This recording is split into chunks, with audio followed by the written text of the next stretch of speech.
Hello everyone, magic makers, witches, sorcerers, sorceresses, mystical beings of all kinds. Happy post-Christmas, Hanukkah, whatever you celebrate. I personally don't really celebrate Christmas. I acknowledge it, but I don't celebrate it. But if you do and you had a good time, that's all that matters. Yeah, I'm more of like a Yule person. I also am more of I just like to be festive when I want to be festive, and I like to celebrate when I want to celebrate all year round. I'm the type of person that if I want to get you a gift, I'm going to get you a gift in that moment rather than because it's Christmas. Also, I treat birthdays the way everybody treats Christmas. Birthdays are actually way more sacred to me than Christmas. But again, not shitting on your holiday if you celebrate it. If you love Christmas and all that stuff, that's awesome. Because that's really what it's about. Should be enjoyed. It should be a time spent with family, friends, enjoying yourself, really taking in some rest and nourishment, because we're in that the darkest portion of the year. It's cold, and this is a time of nourishing and just relaxing, and to me it's just so funny because it's the least relaxing time of the year. Everybody is so fucking stressed out and I'm just like, oh my god, stop, please just stop. But I digress. So I hope you had a good holiday, whatever you celebrate, whatever you choose to celebrate. Even if you didn't celebrate, I still hope that you enjoyed your time off. If you got time off for this holiday, let me know how you chose to celebrate. I'd love to hear it. Me and my family had a wonderful time. We ordered Chinese food because I didn't feel like cooking. And we finally bought and watched the new Superman flick. Totally awesome. Please go see it. Literally my new favorite Superman, and this is like Superman to me now. So he's actually Superman. So go watch it. He's not some depressing, muted colored shadow of Superman. Like, he's actually Superman. And then I finally got to see the Tarot movie. I know that came out, I think, like last year. That was either last year or early this year. I don't even remember. I just know I just did not get a chance to see it. And it was a movie I wanted to see, and I just didn't get a chance to. So we finally rented it to check it out. Fun movie. Totally fun. Some things were actually surprisingly accurate, and then the rest of it was just ridiculous, but it was ridiculous in a good way. So I really enjoyed it. I'm actually going to watch it again because it was fun. But now that I've watched it, I want to rewatch it from a more tarot reader mindset to kind of like maybe critique it a little bit more, just for fun. But yeah, definitely recommend it if you are into those kinds of movies, like horror movies and stuff like that. It's not scary. In my opinion, it's not. Okay, let's rewind. It's not scary to me. Now, everybody has a different level of what's scary for them. I have watched a lot of horror movies since I was a kid, so this is like comedy to me. But for some of you, you might watch it and be like, holy shit, this is creepy as hell. So it's a horror movie. So there you go. Go watch it if you want to. It's fun to me. And it's tarot related. So, okay. Now that I just like completely went on a 4-minute tangent about holidays and movies, we're going to talk about nostalgia today. This is something that for a while, it low-key irritated me. Like the amount of nostalgia porn and just the drenching of nostalgia and the inebriating feeling that it brings over the masses. It has just, for quite some time now, it has really annoyed the shit out of me. And I really couldn't put my finger on why, except for the fact that, like, I did not have, like, the greatest childhood. I did not have the greatest upbringing, right? came from a very abusive background. So I chalked it up to, maybe it's just because you don't fully understand it because your childhood wasn't like the best, not saying like, okay, I came from an abusive family, but luckily I grew up, my early years were in the city. So the height of the abuse didn't take place till after we moved to Pennsylvania and we were more isolated. So after about 12 years old, that's when things really went to shit.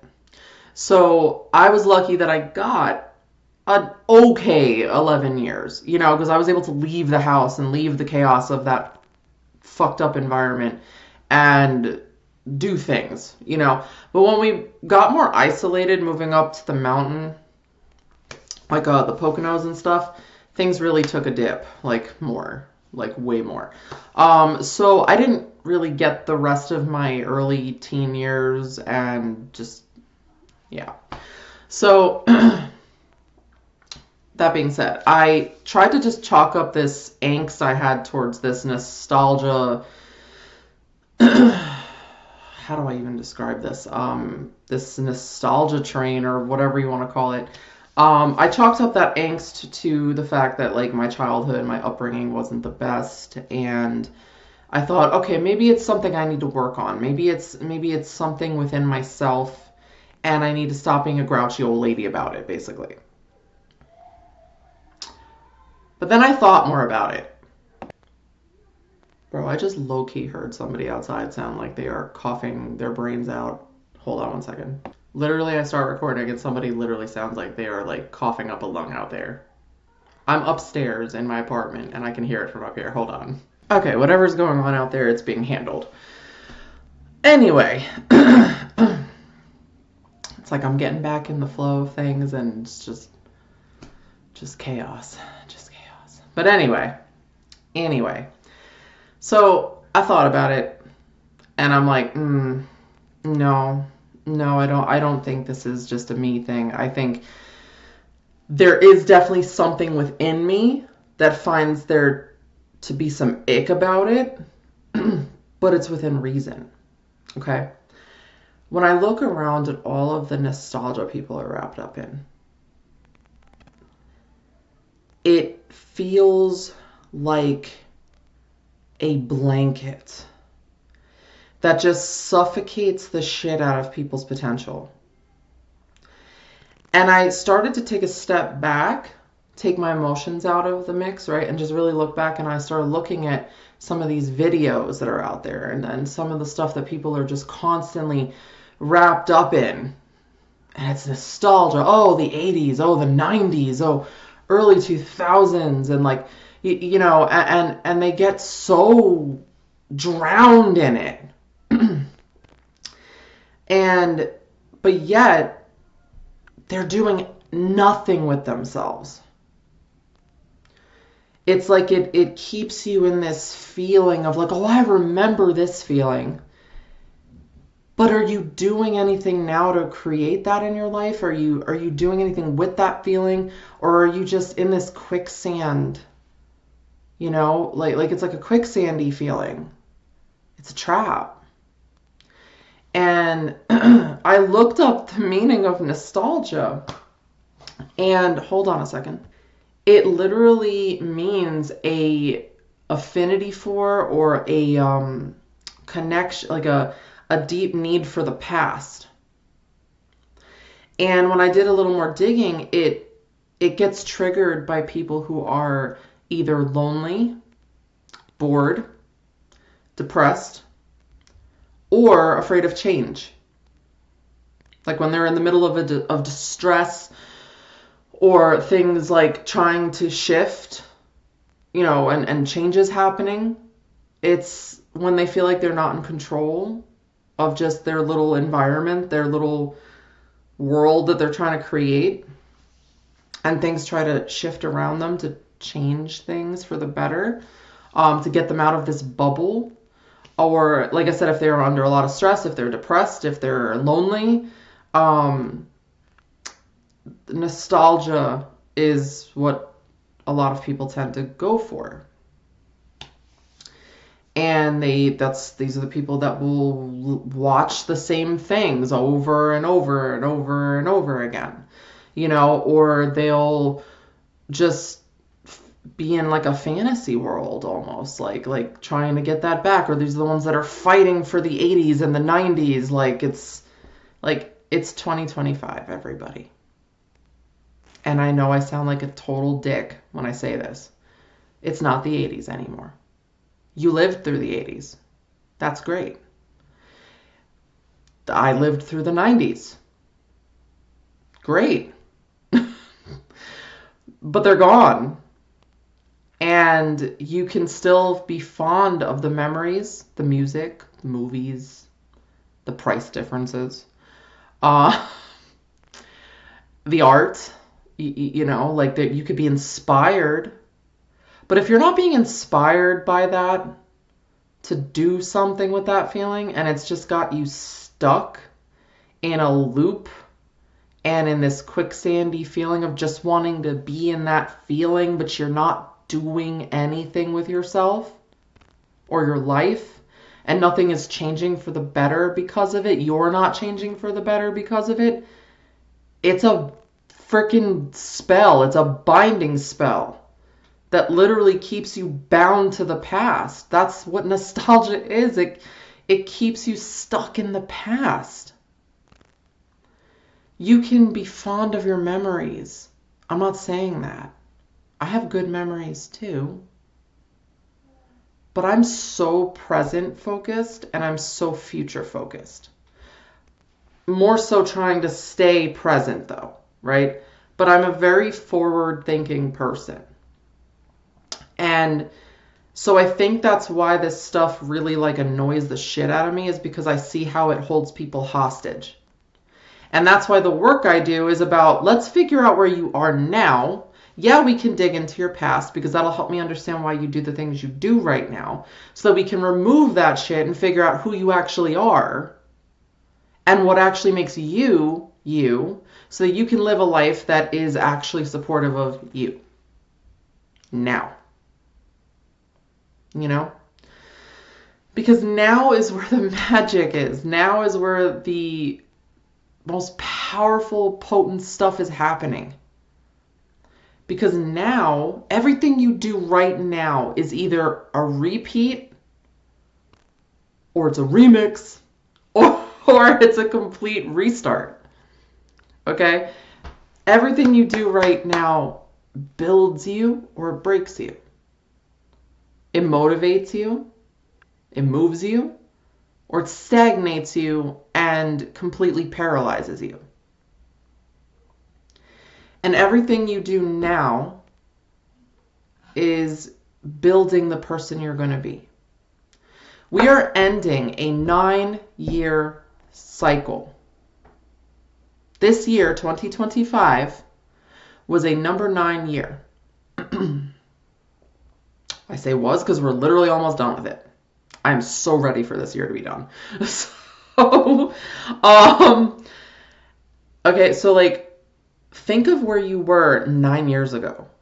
I've had to really, really sit with that. And I want you to do the same.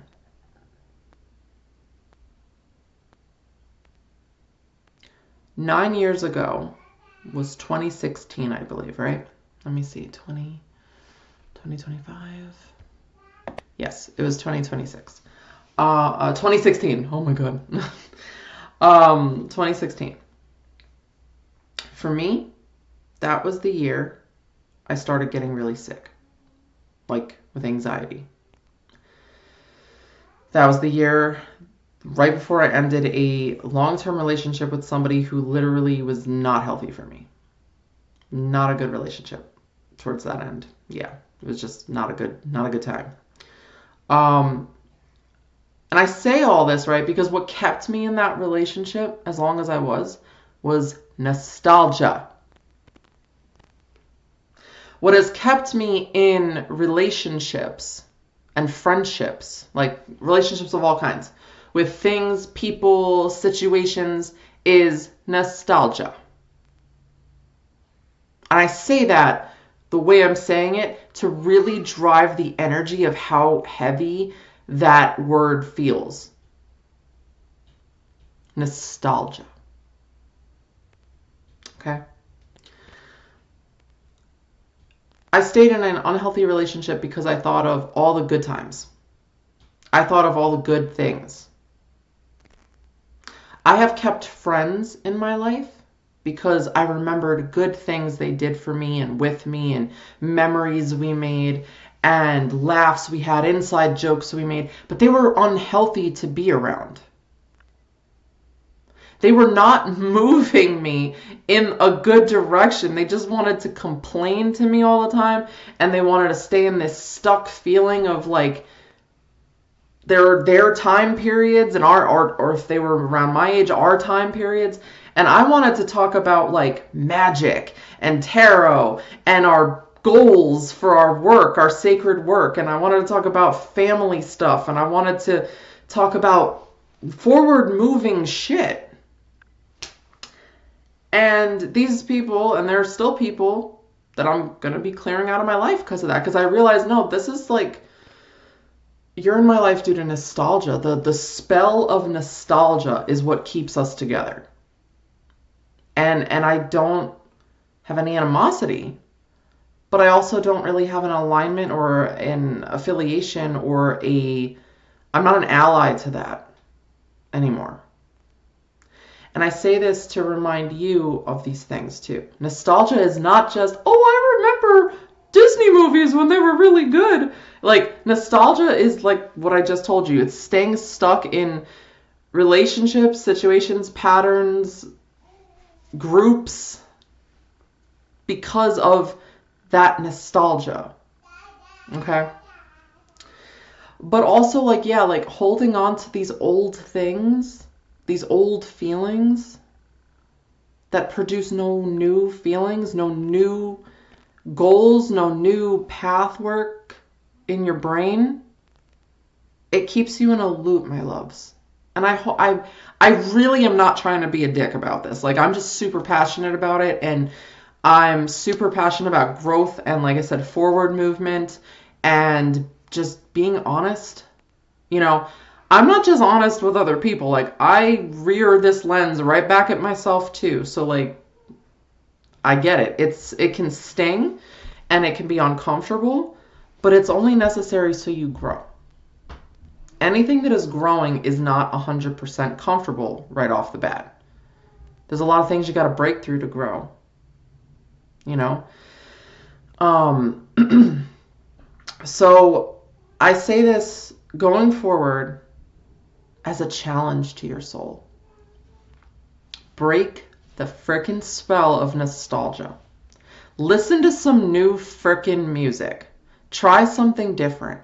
Watch things that you actually genuinely like. Not just because they were comfort films to you as a kid or because they got you through bad times. You don't want to link up to that energy anymore. Because then you are replaying the same energy of like, it gets me through bad times, so I listen to it. So you're replaying this energy of bad times. You're re-inviting more of that. You know, don't hang out with people just because you're familiar with constantly being their caretaker and their figure outer.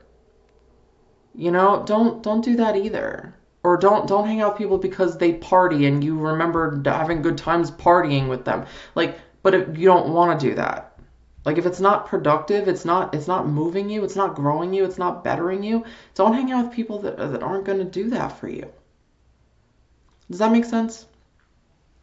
Because it's a spell. It's a mind control. It takes you out of your potential, your beautiful nature. And it keeps you stuck. So let's make that a goal going forward. Let's get out of the nostalgia trap. Break the frickin' spell of nostalgia and try new things. Things that better and motivate and nourish The you keep saying you want to be, but you can't be because you keep staying stuck here on this train of thought. In this energy of like, well, it made me feel good when I felt like shit, or, you know, it made me feel good when I was 8. Like, well, you're not 8 anymore. Yes, your inner child is very real, not denying that. But you trap that 8-year-old self, you trap yourself in your 8-year-old energy when you don't grow it up healthily. It's so important, my loves. So let's challenge ourselves to do new things with ourselves. New mindsets, new music, new movies, new people, new habits, okay? Now, yes, we are still in the dark part of the year. But let's like utilize the rest of this winter cycle before the actual new year, which is in March, because that's spring. Let's utilize the rest of this dark energy in winter to cleanse out this shit, to refresh, rethink, renew, revive, restore. So when we go forward into the spring, we bloom, like we really bloom in that potential. That potential becomes a reality then. Okay? Let's do this. And if you need help, I'm here. It's what I do. I will be your soulful personal trainer for as long as you need me to be, until you can get on that pavement, hit that pavement, and run on your own. Okay? Love you. Bye.